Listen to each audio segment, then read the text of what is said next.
자, 찬양이 굉장히 은혜로웠지요. 내년에 그 환경주일 때 이 찬양 꼭 한번 다시 하세요. 너무 은혜롭고 좋네요. 감사합니다. 우리 박숙희 권사님 많이 나으셨지요? 네, 아주 그냥 지금 큰 걸 이렇게 차고 계신데 속히 거뜬해지시기를 바랍니다. 또 우리 김영인 권사님 오늘 퇴원해서 오셨나요? 병원에 그냥 계신가요? 예, 위에서 여러분 또 함께 기도해 주시면 고맙겠습니다.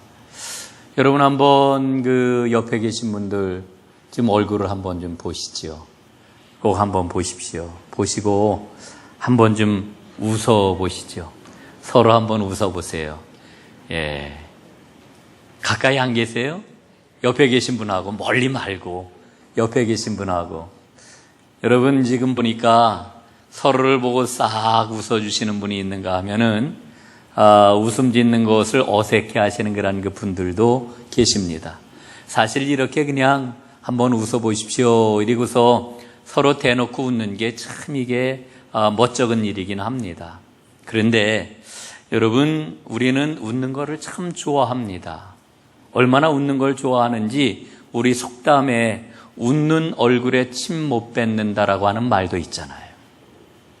여러분 한번 생각을 해보세요. 상대방의 얼굴을 봤는데 그 얼굴이 환하게 웃으면은 여러분 좋잖아요. 상대방의 얼굴을 보는데 막 얼굴을 찌푸리고 있으면은 그 얼굴 또 보고 싶습니까? 아마 보고 싶지 않을 거예요. 이게 웃는 게 참 좋은 겁니다. 그런데 우리 자신을 돌아보면은 이게 잘 웃지를 못해요. 잘 웃지를 못합니다. 여러분 왜 우리가 잘 웃지 못할까요? 이유가 있습니다. 안심하지 못하기 때문에 웃지를 못하는 거예요. 여러분 제가 얼마 전에 이런 이야기를 들었어요. 목사님, 우리 남편은 나하고 있을 때만 웃어요. 다른 사람 앞에서는 안 웃는데 나하고 있을 때만 웃어요. 이렇게 얘기를 하시더라고요. 근데 제가 그날 이야기를 듣고 아주 그 이야기를 의미심장하게 생각을 했습니다.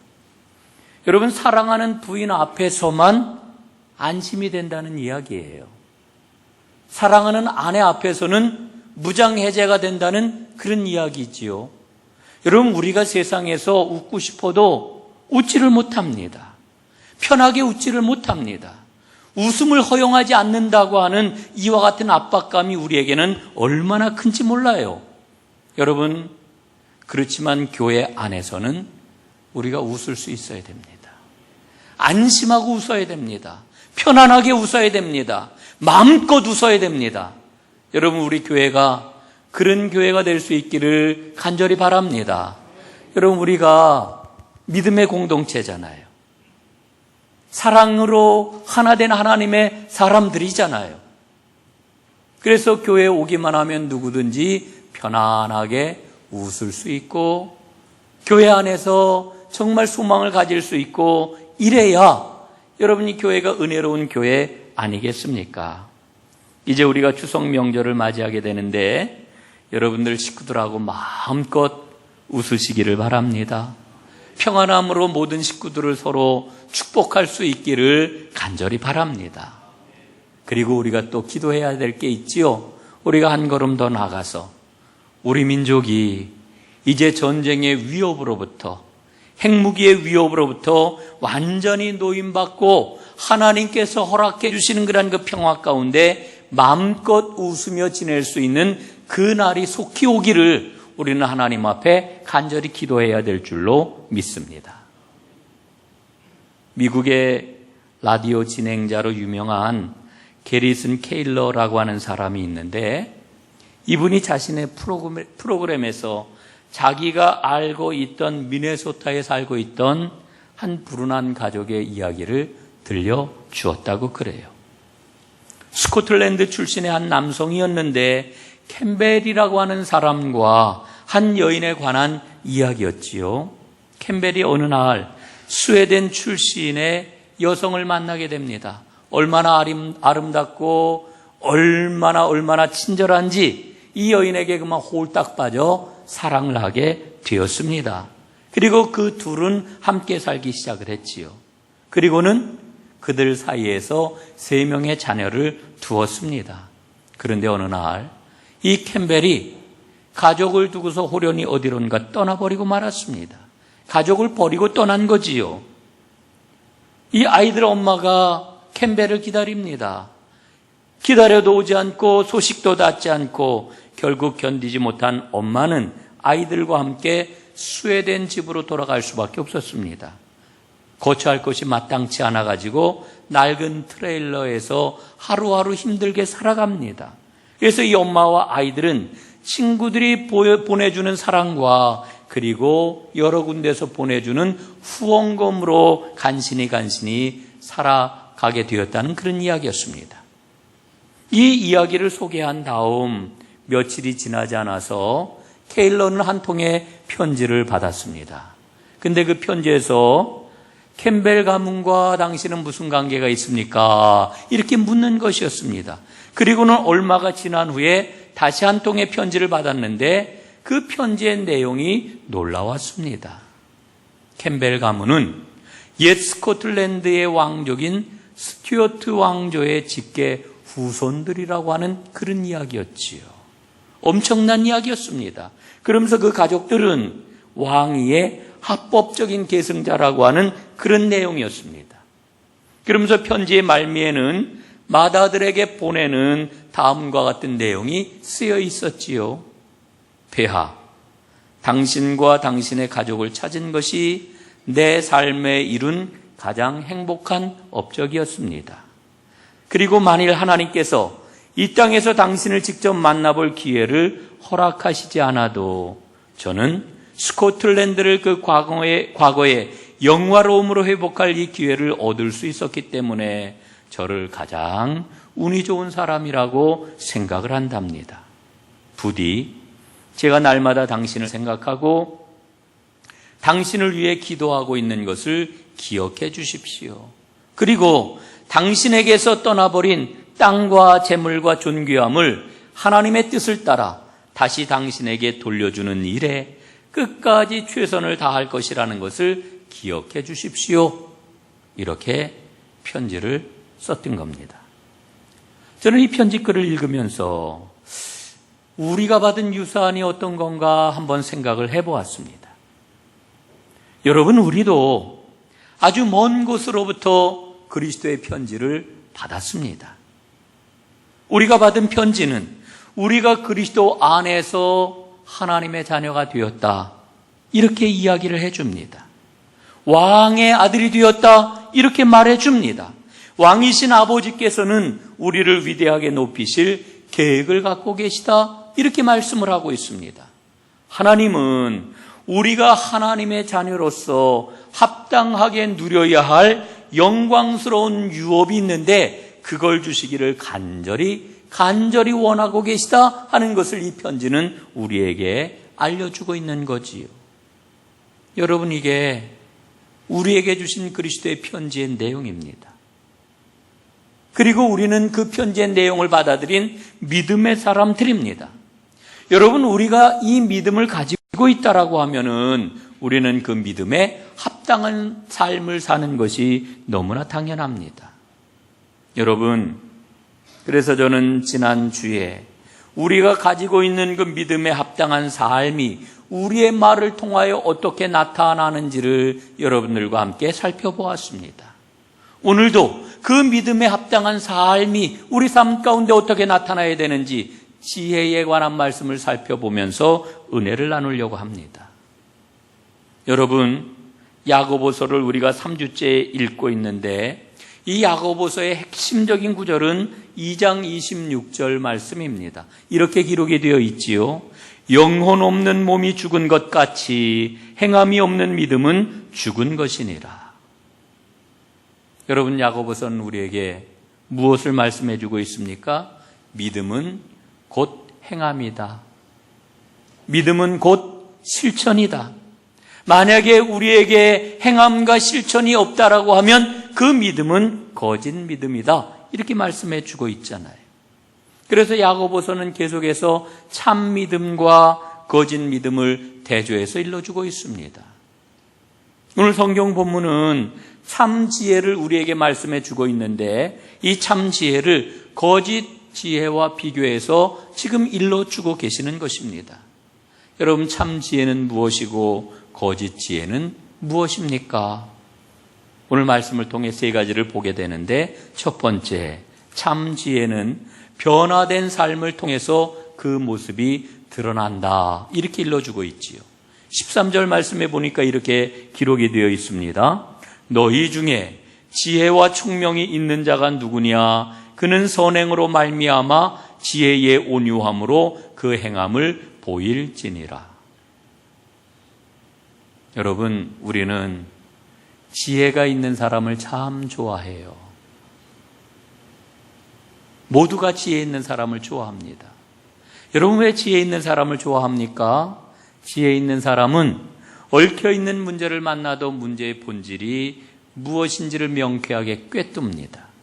그리고 어디에서부터 문제를 풀어야 하는지 그 맥락을 잘 짚어가지고 문제를 풀어냅니다. 그러니까 좋아하지요.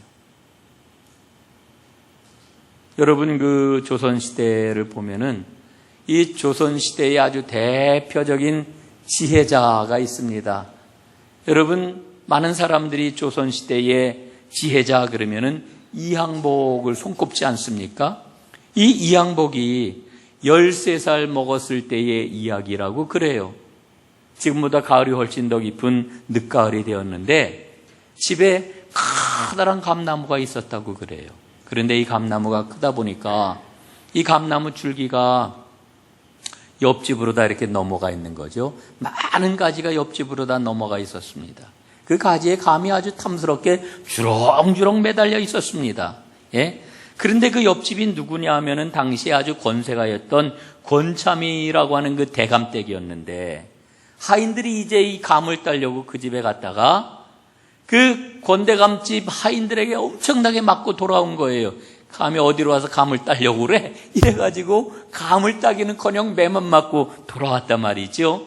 이 모습을 보고 어린 이항복의 마음속에, 아니, 대감이 세도가 하니까 이 하인들까지 세도를 부리네? 이거 그냥 둬서는 안 되겠다는 그런 그 의분이 마음속에 생겨난 겁니다. 그래서 이 어린 이항복이 권대감 댁으로 다 찾아갑니다. 그리고 권대감이 있는 그런 그 방문 앞으로 다 갔습니다. 그리고 팔을 쭉 뻗어가지고서는 문 창호지를 뚫고 주먹을 방 안으로 집어넣었습니다. 얼마나 놀랐겠어요? 그러니까 방 안에 있던 이 권대감이, 아니 어떤 녀석이냐, 이렇게 무례한 짓을 하다니, 이렇게 소리를 쳤습니다. 그러자 이항복이 이렇게 이야기를 해요.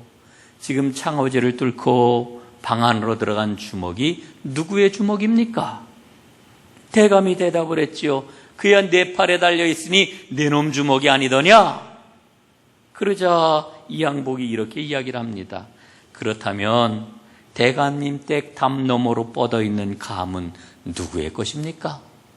이 말을 알아들었어요. 대감이 금방 알아챘어요. 그래서 이렇게 대답을 합니다. 그야 물론 너희 집 감이지 않느냐. 그래서 문제를 해결했다는 거지요. 근데 그 권참이 대감이 그날 어린 이항복의 지혜에 감탄을 했고, 그리고 이항복을 계속 눈여겨보다가 훗날 자기 집 사위로 다 삼았다는 그런 이야기입니다. 여러분, 지혜는 이렇게 해피엔딩을 가져와요. 여러분, 지혜는 아름답고 훈훈한 결말을 가져오는 겁니다. 오늘 성경 말씀을 보면은 두 가지를 통해서 너희가 가진 지혜를 나타내 보여라, 이렇게 명령을 하십니다. 지혜를 나타내 보이래요. 뭘 가지고 나타내 보입니까? 선행과 온유함을 가지고 나타내 보여라 말씀을 합니다. 여러분 주변을 한번 보세요. 지혜로운 사람은 한결같이 온유합니다. 온유함이 사람의 마음을 열어주고요. 온유함이 사람을 연결하는 겁니다. 여러분, 이 초대교회 상황을 보면은 초대교회 안에는 스스로 지혜가 있다, 지식이 있다, 이렇게 주장하는 사람들이 굉장히 많았습니다. 요한 공동체 안에서는요, 요한일서 1장 6절에 보니까 우리는 하나님과 사귐이 있다 이렇게 자랑을 했고요. 고린도 교회 상황을 보니까 우리는 지혜가 있기 때문에 하나님과 같이 위대하다 이렇게 자랑을 했습니다. 그런데 이런 사람들의 공통점이 있어요. 그 자랑이 실천하고는 전혀 무관하다라고 하는 거지. 오히려 그 사람들이 자랑하는 그 자랑 때문에 교회 공동체의 분란이 그치지를 않았습니다. 여러분, 오늘 말씀은 참 귀한 말씀입니다. 참 지혜는 변화된 삶을 통하여서 그 모습을 드러낸다. 이 말씀 너무 귀하잖아요. 착한 생활을 통해 가지고 지혜를 드러낸다 말씀하고 있잖아요. 그 지혜는 온유함으로 모습을 드러내기 때문에 사람들에게 아름다움을 불러일으키고 사람들에게 평화를 준다는 거예요. 그래서 연결해 가지고 하나가 되게 하는 거예요. 사랑하는 여러분, 온유함으로 참된 지혜를 행하는 하나님의 사람들이 다 되시기를 주님의 이름으로 축복합니다. 두 번째로 거짓된 지혜의 모습이 오늘 성경에 기록되어 있습니다. 먼저 14절 말씀을 한번 보겠습니다. 그러나 너희 마음속에 독한 시기와 다툼이 있으면 자랑하지 말라. 진리를 거슬러 거짓말하지 말라 말씀을 합니다. 여러분이 이 말씀을 통해 우리에게 주시는 말씀은 분명해요. 거짓된 지혜의 동기는 불순함이다. 이렇게 일러주고 있는 거지. 그 불순함이 뭘까요? 자기 이익입니다. 이익이 그 안에 도사리고 있어요. 또 시기심과 당파심이 그 안에 있어요. 파당심이. 여러분, 사람들은 자기 이익을 관철해내면은 그 사람 지혜가 있다 이렇게 세상에서 이야기를 하잖아요. 그러나 성경은 그렇게 말씀하시지 않습니다. 여러분, 세상에서는 뭐라고 그래요? 절대로 질 수 없다. 져서는 안 된다. 이렇게 이야기하잖아요. 그러나 여러분, 우리 그리스도의 사람은 누구입니까? 질 줄 아는 사람이에요. 질 줄 아는 사람. 여러분, 왜 지는 걸까요? 우리 말에 자식 이기는 부모 없다라고 하는 말이 있잖아요. 여러분, 다 자녀들을 키우고 계실 줄로 아는데 이 중에서 내가 우리 아들 이겨먹었습니다. 내가 우리 딸 이겼습니다. 이러시는 분이 있어요? 아무도 없을 거예요. 아무도. 여러분, 왜 부모님이 자녀에게 질까요? 자녀에게 지는 이유는 딱 한 가지예요. 사랑하기 때문에 지는 거예요. 여러분, 사랑이 크면 클수록 사랑이 큰 사람이 지게 되어 있어요. 그래서 내리사랑이라고 이야기하는 것 아니겠습니까? 여러분, 우리가 진정으로 하나님의 사랑으로 충만하여 지혜의 사람이 될 때에는 우리는 질 수 있는 거예요. 이렇게 지는 것까지도 우리가 받아들이게 될 때에 이기고 지는 것을 뛰어넘는 하나님이 주시는 기쁨과 평화를 누리게 되는 겁니다. 이게 진정한 지혜예요.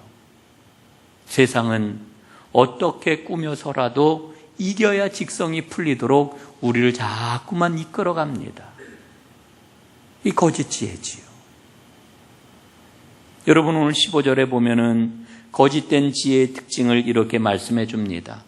이러한 지혜는 위로부터 내려온 것이 아니요 땅 위의 것이요 정욕의 것이요 귀신의 것이니.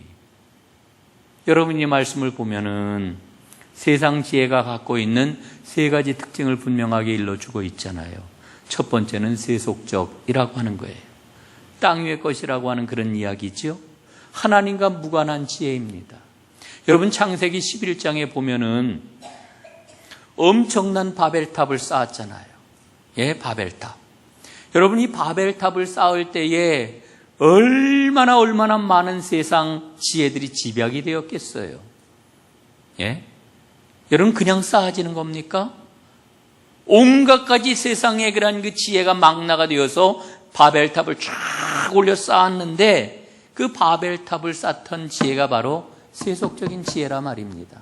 하나님께 결코 영광을 돌릴 수 없는 그런 지혜지요. 두 번째로는 세상 지혜는 정욕적이라고 말씀합니다. 원어로는 푸시키케라고 하는 단어를 사용을 하는데 그리스도 안에서 거듭나지 못한 사람을 나타낼 때 사용하는 말이기도 해요. 그래서 여러분, 세상 지혜는 이기적이고 자기 중심적입니다. 세 번째, 세상 지혜는 마귀적이라고 말씀을 해요. 마귀나 귀신의 지배를 받고 있는 사람의 특성을 나타낼 때 사용하는 그와 같은 단어입니다. 여러분, 우리는 이런 거짓 지혜를 반드시 피해야 합니다. 그리고 참 지혜를 추구해야 합니다. 오늘 17절 말씀에 보면은 이렇게 참 지혜에 대해서 말씀해 주고 있지요. 오직 위로부터 난 지혜는 첫째 성결하고 다음에 화평하고 관용하고 양순하며 긍휼과 선한 열매가 가득하고 편견과 거짓이 없나니, 이렇게 말씀을 합니다. 여러분, 참 지혜는 하나님이 주시는 거예요. 그런데 오늘 이 참 지혜의 그 목록을 쭉 보면서 우리는 바울 서신에 나와 있는 성령의 열매를 떠올리게 됩니다. 너무너무 흡사해요. 너무나 비슷해요. 갈라디아서 5장 22절 23절에 보니까 성령의 9가지 열매에 대해 이렇게 일러주고 있잖아요. 오직 성령의 열매는 사랑과 희락과 화평과 오래 참음과 자비와 양성과 충성과 온유와 절제니 이 같은 법을 금지할 법이 없느니라. 여러분, 성령의 9가지 열매, 이 열매하고 지금 오늘 본문에서 말씀해 주고 있는 하늘로부터 내려오는 지혜하고 여러분 너무너무 비슷해요. 그래서 이 위로부터 내려온 지혜는 성령의 뿌리를 둔 지혜다, 이렇게 이야기할 수가 있는 거지요. 여러분, 이 하늘로부터 난 지혜의 특징은 딱 한마디로 정리를 하면은 성결함입니다. 성결함. 순수하다는 거예요.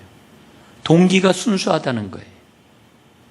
마음속에 자기의 이익이나 파당심이나 시기심이나 이런 것들이 없으니까 그 순수한 성결한 그런 그 지혜가 사람들을 하나로 묶어 세우는 것이고, 그래서 하나님 앞에 영광을 돌리는 선한 열매를 맺게 해준다라고 하는 거지요. 여러분, 오늘 성경에 나와 있는 이 하늘로부터 내려오는 참 지혜의 특징을 크게 우리는 두 가지로 대별을 할 수가 있습니다. 첫 번째로는 양심의 거리낌이 없는 이와 같은 지혜, 이게 바로 하늘로부터 내려오는 지혜라고 하는 거지요. 17절 하반절에 보면은 편견과 거짓이 없나니, 이렇게 말씀을 합니다. 편견이 없다는 말은 차별하지 않는다라고 하는 이야기죠. 차별이 없다. 여러분, 우리가 2주 전에 차별하는 것에 대한 이 야고보서 말씀을 살펴보지 않았습니까? 사람을 차별하는 것 하나님이 가장 미워하십니다. 가장 싫어하십니다. 그래서 하늘의 지혜를 받은 사람은 사람을 차별하지 않아요. 또 거짓이 없다라고 하는 말은 진실한, 있는 그대로라고 하는 이와 같은 뜻이 있어요. 그러니까 참 지혜의 사람은 진실한 거지요. 두 번째로 하늘 지혜의 특징이 뭐냐 하면은 다른 모든 사람에게 유익하다라고 하는 겁니다.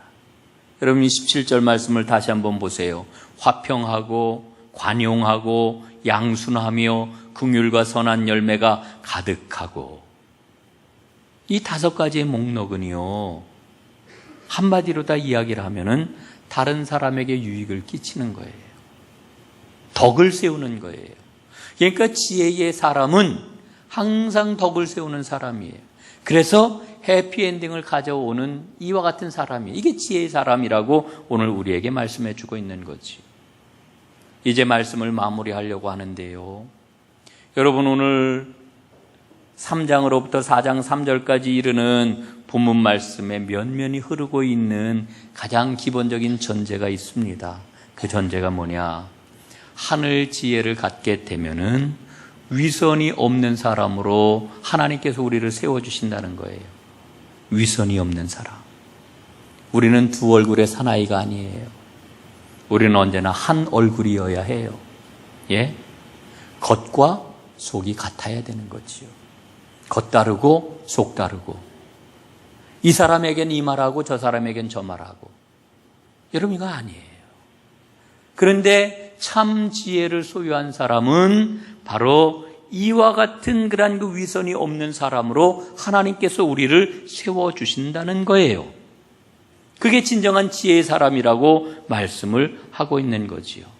사랑하는 여러분, 하늘로부터 오는 지혜를 향하여 마음을 열어놓으십시오. 하나님의 음성을 들으십시오. 하나님이 우리에게 지혜를 채워주실 겁니다.